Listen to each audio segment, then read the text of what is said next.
these attacks, together with its proxies like Hezbollah. Iran has menaced the Middle East for far too long.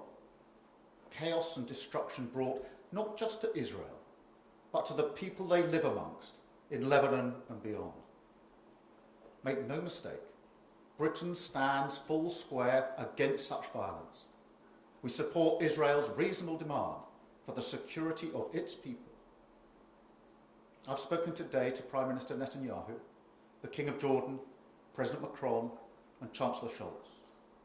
In the last week, I've also spoken to other leaders, including Prime Minister McCarthy of Lebanon, President Abbas, the leader of the Palestinian Authority, to try to find the space for a political solution to the conflicts in Lebanon and Gaza.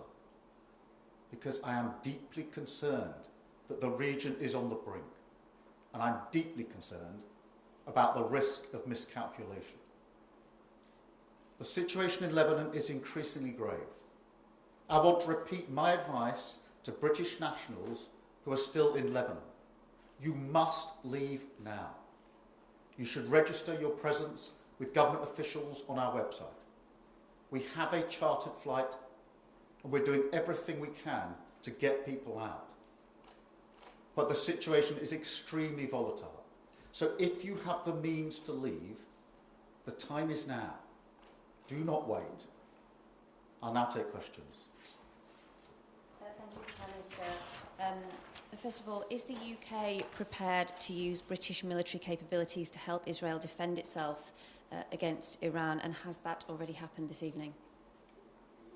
This, as you'll appreciate, is an evolving situation.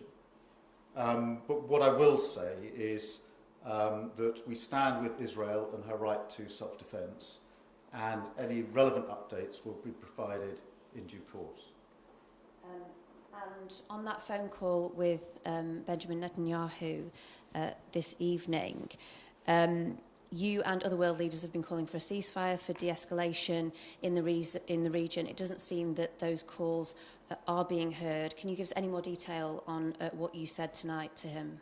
Well, I won't go into the full details, but in all of the calls I've been making with world leaders, I have expressed my concern that the region is on the brink and there's a high risk of miscalculation, and therefore we have to find a route to de-escalate on all fronts.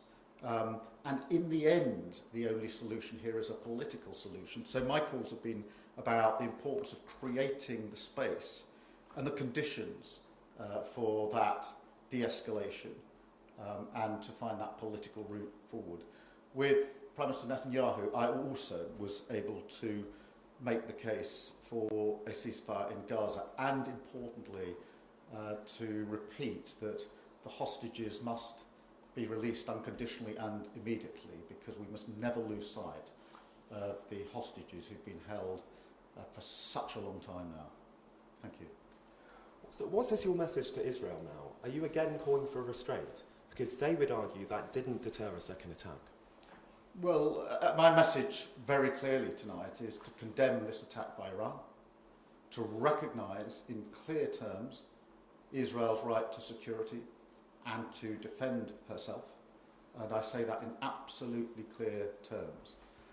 Obviously, I think all parties are concerned to ensure this doesn't spiral into a much bigger conflict, but on the principle of Israel's right to self-defence, I've been very, very clear.